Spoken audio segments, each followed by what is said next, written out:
선량한 마음으로 주님을 생각하고 순수한 마음으로 그분을 찾아라. 성부와 성자와 성령의 이름으로 아멘. 주님, 이제 주님을 만나려 합니다. 당신의 말씀을 들려주시고 당신의 말씀을 보여주시고 당신의 말씀을 만지게 해주십시오. 저를 보시는 주님의 기쁨을 느끼게 해주십시오. 저와의 만남을 기뻐하시는 우리 주 예수 그리스도를 통하여 비나이다. 아멘. 천국에서 가장 위대한 사람. 마테오의 복음서 17장.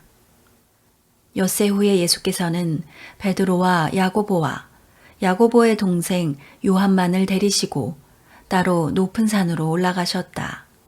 그때 예수의 모습이 그들 앞에서 변하여 얼굴은 해와 같이 빛나고 옷은 빛과 같이 눈부셨다. 그리고 난데없이 모세와 엘리야가 나타나서 예수와 함께 이야기하고 있었다. 그때 베드로가 나서서 예수께 주님, 저희가 여기서 지내면 얼마나 좋겠습니까? 괜찮으시다면 제가 여기에 초막 셋을 지어 하나는 주님께, 하나는 모세에게, 하나는 엘리야에게 드리겠습니다. 하고 말하였다.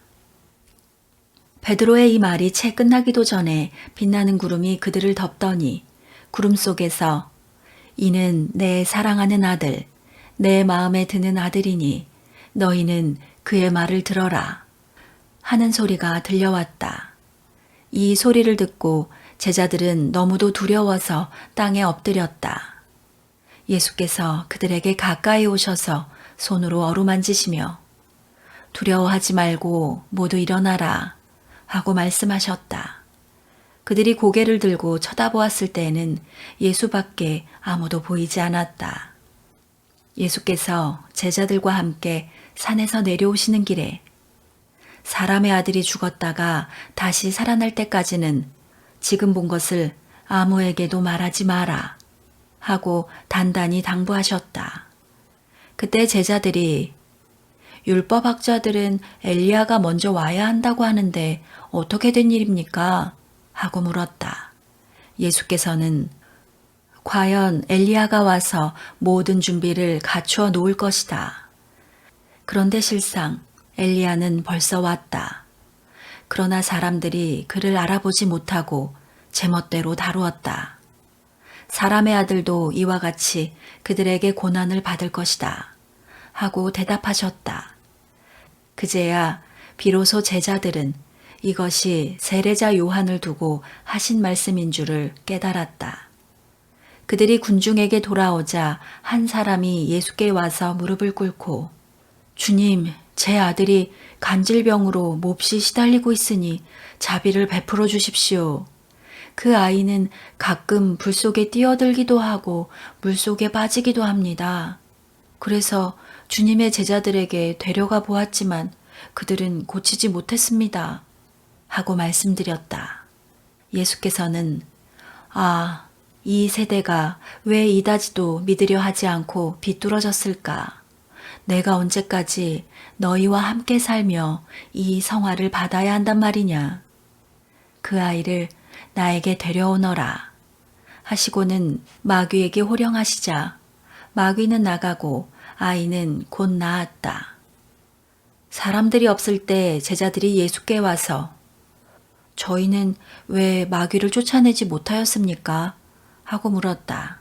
예수께서 이렇게 대답하셨다. 너희의 믿음이 약한 탓이다. 나는 분명히 말한다. 너희에게 겨자씨 한 알만한 믿음이라도 있다면 이 산더러 여기서 저기로 옮겨져라 해도 그대로 될 것이다. 너희가 못할 일은 하나도 없을 것이다. 그들이 갈릴레아에 모여 있을 때에 예수께서 이런 말씀을 하셨다. 사람의 아들은 머지않아 사람들에게 잡혀 그들의 손에 죽었다가 사흘 만에 다시 살아날 것이다. 이 말씀을 듣고 제자들은 매우 슬퍼하였다. 그들이 가파르나움에 이르렀을 때에 성전세를 받으러 다니는 사람들이 베드로에게 와서 당신네 선생님은 성전세를 바칩니까? 하고 물었다. 예, 바치십니다. 베드로가 이렇게 대답하고 집에 들어갔더니 예수께서 먼저 시몬아, 너는 어떻게 생각하느냐? 세상 임금들이 관세나 인두세를 누구한테서 받아내느냐? 자기 자녀들한테서 받느냐? 남한테서 받느냐? 하고 물으셨다. 남한테서 받아냅니다. 하고 베드로가 대답하자 예수께서 다시 이렇게 말씀하셨다.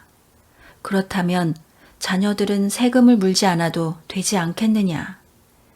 그러나 우리가 그들의 비위를 건드릴 것은 없으니 이렇게 하여라. 바다에 가서 낚시를 던져 맨 먼저 낚인 고기를 잡아 입을 열어보아라. 그 속에 한 스테타르짜리 은전이 들어있을 터이니 그것을 꺼내서 내 목과 너의 몫으로 갖다 내어라. 마테오의 복음서 18장. 그때 제자들이 예수께 와서 하늘나라에서는 누가 가장 위대합니까? 하고 물었다.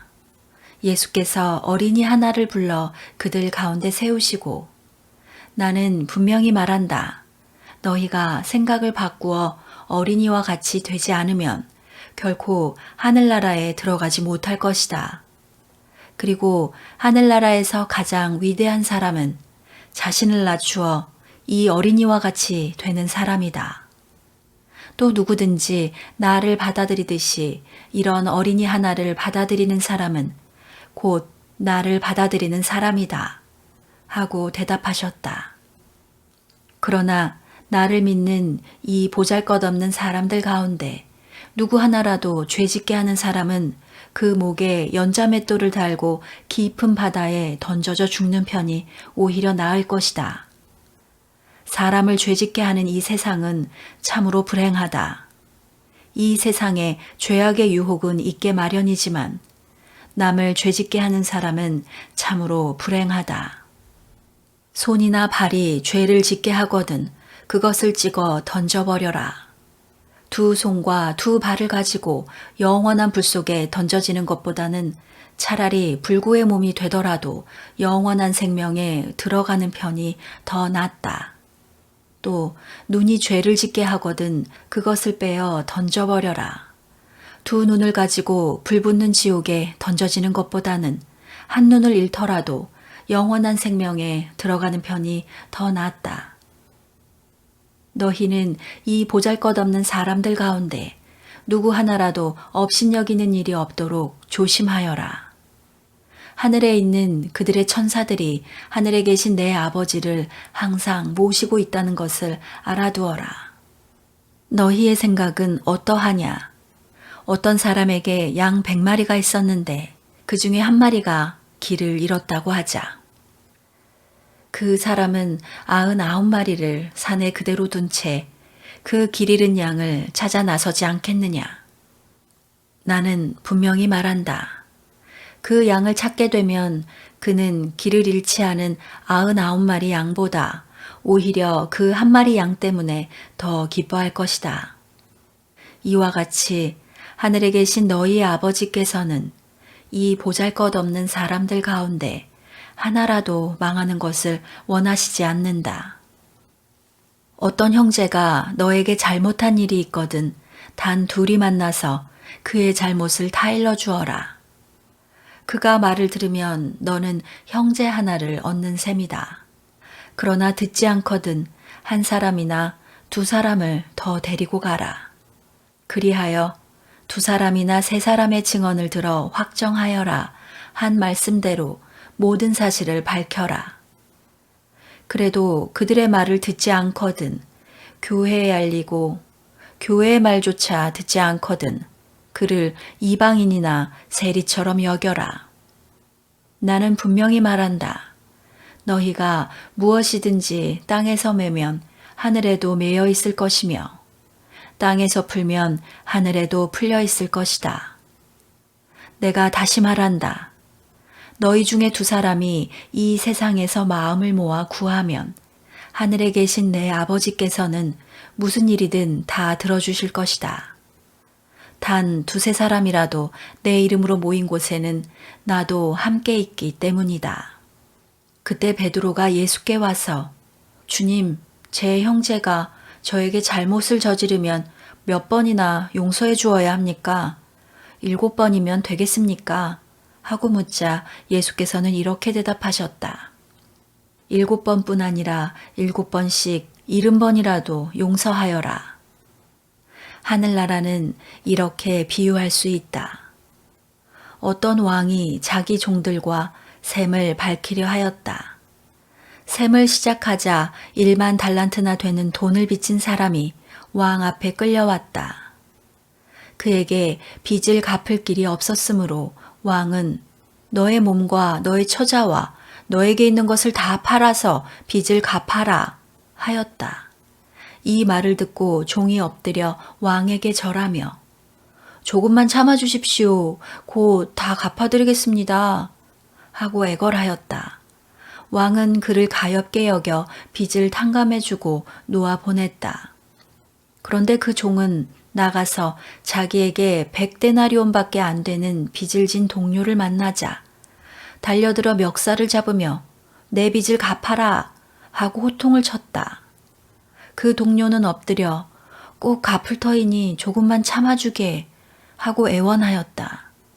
그러나 그는 들어주기는커녕 오히려 그 동료를 끌고 가서 빚진 돈을 다 갚을 때까지 감옥에 가두어 두었다. 다른 종들이 이 광경을 보고 매우 분개하여 왕에게 가서 이 일을 낱낱이 일러 바쳤다. 그러자 왕은 그 종을 불러들여 이 몹쓸 종아, 네가 애걸하기에 나는 그 많은 빚을 탕감해 주지 않았느냐. 그렇다면 내가 너에게 자비를 베푼 것처럼 너도 너의 동료에게 자비를 베풀었어야 할 것이 아니냐 하며 몹시 노하여 그 빚을 다 갚을 때까지 그를 형리에게 넘겼다. 너희가 진심으로 형제들을 서로 용서하지 않으면 하늘에 계신 내 아버지께서도 너희에게 이와 같이 하실 것이다. 마테오의 복음서 19장. 예수께서는 이 말씀을 마치시고 갈릴레아를 떠나 요르단강 건너편 유다 지방으로 가셨는데 사람들이 또 많이 몰려왔으므로 거기서도 병자들을 고쳐주셨다. 바리사이파 사람들이 와서 예수의 속을 떠보려고 무엇이든지 이유가 닿기만 하면 남편이 아내를 버려도 좋습니까? 하고 물었다. 그러자 예수께서는 처음부터 창조주께서 사람을 남자와 여자로 만드셨다는 것과 또 그러므로 남자는 부모를 떠나 제 아내와 합하여 한 몸을 이루리라 하신 말씀을 아직 읽어보지 못하였느냐. 따라서 그들은 이제 둘이 아니라 한 몸이다. 그러니 하느님께서 짝지어 주신 것을 사람이 갈라놓아서는 안 된다 하고 대답하셨다. 그들은 다시 모세는 아내를 버리려 할 때 이혼장을 써주어라 했으니 그것은 무슨 까닭입니까? 하고 물었다. 예수께서는 모세는 너희의 마음이 굳을 대로 굳어져서 아내와 이혼을 해도 좋다고 하였지만 처음부터 그랬던 것은 아니다. 나는 이렇게 말한다. 음행한 까닭 외에 아내를 버리고 다른 여자와 결혼하면 간음하는 것이다. 하고 대답하셨다. 제자들이 이 말씀을 듣고 예수께 남편과 아내의 관계가 그런 것이라면 차라리 결혼하지 않는 것이 좋겠습니다. 하였더니 예수께서 이렇게 대답하셨다. 그것은 아무나 할 수 있는 일이 아니다. 다만 하느님께서 허락하신 사람만이 할 수 있다. 처음부터 결혼하지 못할 몸으로 태어난 사람도 있고 사람의 손으로 그렇게 된 사람도 있고 또 하늘나라를 위하여 스스로 결혼하지 않는 사람도 있다. 이 말을 받아들일 만한 사람은 받아들여라. 그때 사람들이 어린이들을 예수께 데리고 와서 머리에 손을 얹어 기도해 주시기를 청하였다. 제자들이 그들을 나무라자 예수께서는 어린이들이 나에게 오는 것을 막지 말고 그대로 두어라. 하늘나라는 이런 어린이와 같은 사람들의 것이다. 하고 말씀하셨다. 그리고 그들의 머리 위에 손을 얹어 축복해 주시고 나서 그곳을 떠나셨다. 한 번은 어떤 사람이 예수께 와서 선생님, 제가 무슨 일을 해야 영원한 생명을 얻겠습니까? 하고 물었다. 예수께서는 왜 너는 나에게 와서 선한 일에 대하여 묻느냐? 참으로 선하신 분은 오직 한 분뿐이시다. 내가 생명의 나라로 들어가려거든 계명을 지켜라 하고 대답하셨다. 그 젊은이가 어느 계명입니까? 하고 묻자 예수께서는 살인하지 마라, 간음하지 마라, 도둑질하지 마라, 거짓 증언하지 마라, 부모를 공경하여라, 그리고 내 이웃을 내 몸같이 사랑하여라 하는 계명이다 하고 대답하셨다. 그 젊은이가 저는 그 모든 것을 다 지켰습니다. 그런데 아직도 무엇을 더 해야 되겠습니까? 하고 다시 묻자 예수께서는 내가 완전한 사람이 되려거든 가서 너의 재산을 다 팔아 가난한 사람들에게 나누어 주어라. 그러면 하늘에서 보화를 얻게 될 것이다. 그러니 내가 시키는 대로 하고 나서 나를 따라오너라 하셨다. 그러나 그 젊은이는 재산이 많았기 때문에 이 말씀을 듣고 풀이 죽어 떠나갔다. 예수께서는 제자들에게 이렇게 말씀하셨다. 나는 분명히 말한다. 부자는 하늘나라에 들어가기가 어렵다. 거듭 말하지만 부자가 하느님 나라에 들어가는 것보다는 낙타가 바늘귀로 빠져나가는 것이 더 쉬울 것이다. 제자들이 이 말씀을 듣고 깜짝 놀라서 그러면 구원받을 사람이 어디 있겠습니까? 하고 물었다. 예수께서는 그들을 똑바로 보시며 그것은 사람의 힘으로 할 수 없는 일이다. 그러나 하느님께서는 무슨 일이든 하실 수 있다. 하고 말씀하셨다. 그때 베드로가 나서서 보시다시피 저희는 모든 것을 버리고 주님을 따랐습니다. 그러니 저희는 무엇을 받게 되겠습니까? 하고 물었다. 예수께서는 이렇게 대답하셨다. 나는 분명히 말한다. 너희는 나를 따랐으니 새 세상이 와서 사람의 아들이 영광스러운 옥좌에 앉을 때에 너희도 12옥좌에 앉아 이스라엘 12지파를 심판하게 될 것이다. 나를 따르려고 제 집이나 형제나 자매나 부모나 자식이나 토지를 버린 사람은 100배의 상을 받을 것이며 또 영원한 생명을 얻을 것이다. 그러나 첫째였다가 꼴찌가 되고 꼴찌였다가 첫째가 되는 사람들이 많을 것이다. 마테오의 복음서 20장. 하늘나라는 이렇게 비유할 수 있다. 어떤 포도원 주인이 포도원에서 일할 일꾼을 얻으려고 이른 아침에 나갔다. 그는 일꾼들과 하루 품삯을 돈 1데나리온으로 정하고 그들을 포도원으로 보냈다. 9시쯤에 다시 나가서 장터에 할 일 없이 서 있는 사람들을 보고 당신들도 내 포도원에 가서 일하시오. 그러면 일한 만큼 품삯을 주겠소. 하고 말하니 그들도 일하러 갔다. 주인은 12시와 오후 3시쯤에도 나가서 그와 같이 하였다. 오후 5시쯤에 다시 나가보니 할 일 없이 서 있는 사람들이 또 있어서 왜 당신들은 하루 종일 이렇게 빈둥거리며 서 있기만 하오? 하고 물었다.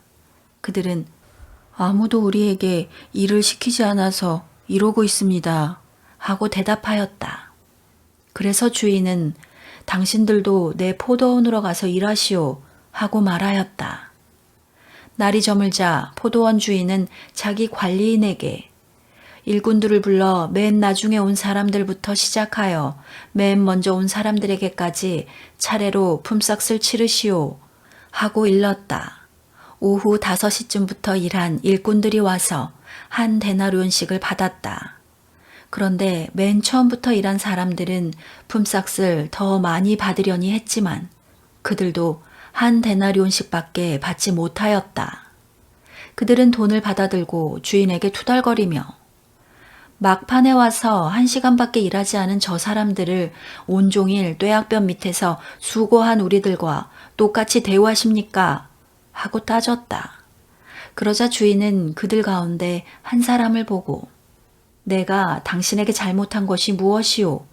당신은 나와 품삯을 한 데나리온으로 정하지 않았소. 당신의 품삯이나 가지고 가시오. 나는 이 마지막 사람에게도 당신에게 준 만큼의 삭을 주기로 한 것이오. 내 것을 내 마음대로 처리하는 것이 잘못이란 말이오. 내 후한 처사가 비위에 거슬린단 말이오.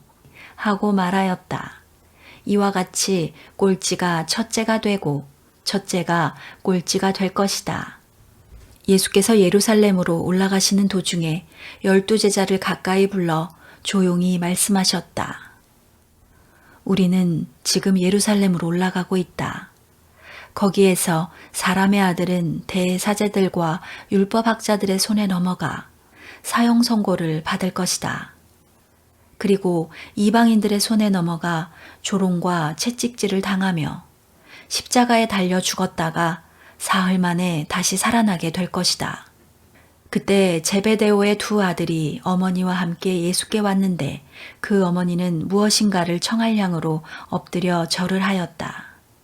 예수께서 그 부인에게 원하는 것이 무엇이냐 하고 물으시자 그 부인은 주님의 나라가 서면 저의 이 두 아들을 하나는 주님의 오른편에 하나는 왼편에 앉게 해주십시오 하고 부탁하였다. 그래서 예수께서 그 형제들에게 너희가 청하는 것이 무엇인지나 알고 있느냐? 내가 마시게 될 잔을 너희도 마실 수 있느냐? 하고 물으셨다. 그들이 마실 수 있습니다. 하고 대답하자 예수께서는 다시 이렇게 말씀하셨다. 너희도 내 잔을 마시게 될 것이다. 그러나 내 오른편과 내 왼편 자리에 앉는 특권은 내가 주는 것이 아니다. 그 자리에 앉을 사람들은 내 아버지께서 미리 정해놓으셨다. 이 말을 듣고 있던 다른 10제자가 그 형제를 보고 화를 냈다. 예수께서는 그들을 가까이 불러놓고 너희도 알다시피 세상에서는 통치자들이 백성을 강제로 지배하고 높은 사람들이 백성을 권력으로 내리누른다. 그러나 너희는 그래서는 안 된다. 너희 사이에서 높은 사람이 되고자 하는 사람은 남을 섬기는 사람이 되어야 하고 으뜸이 되고자 하는 사람은 종이 되어야 한다. 사실은 사람의 아들도 섬김을 받으러 온 것이 아니라 섬기러 왔고 많은 사람을 위하여 목숨을 바쳐 몸값을 치르러 온 것이다. 하셨다. 그들이 예리고를 떠날 때에 큰 군중이 예수를 따라왔다. 그런데 소경 2사람이 길가에 앉아 있다가 예수께서 지나가신다는 말을 듣고 큰 소리로 다윗의 자손이신 주님, 우리에게 자비를 베풀어 주십시오 하고 외쳤다. 사람들이 떠들지 말라고 꾸짖었으나 그들은 더욱 큰 소리로 다윗의 자손이신 주님, 우리에게 자비를 베풀어 주십시오 하고 외쳤다. 예수께서 걸음을 멈추시고 그들을 부르신 다음 나에게 바라는 것이 무엇이냐 하고 물으셨다. 주님, 눈을 뜨게 해주십시오. 이 말에 예수께서 측은한 마음이 들어 그들의 눈에 손을 대시자 그들은 곧 눈을 뜨게 되었다. 그리고 예수를 따랐다. 성당 건축을 위해 기도합시다. 믿음의 주여 온전케 하신 하나님, 당신을 사랑하고 전적으로 신뢰하는 믿음으로 성전을 세우는 일에 온 교우가 하나 되게 하소서. 일치의 기쁨으로 성전 건축을 감당하게 하시고 갈등 속에 하나됨을, 혼돈 속에 하나님의 은총을 경험하는 시간들이 되게 하소서. 건축되는 성전을 통해 하나님을 예배하고 세상과 이웃에게 하나님 나라의 소망과 기쁨을 나누는 축제의 성전이 되게 하소서.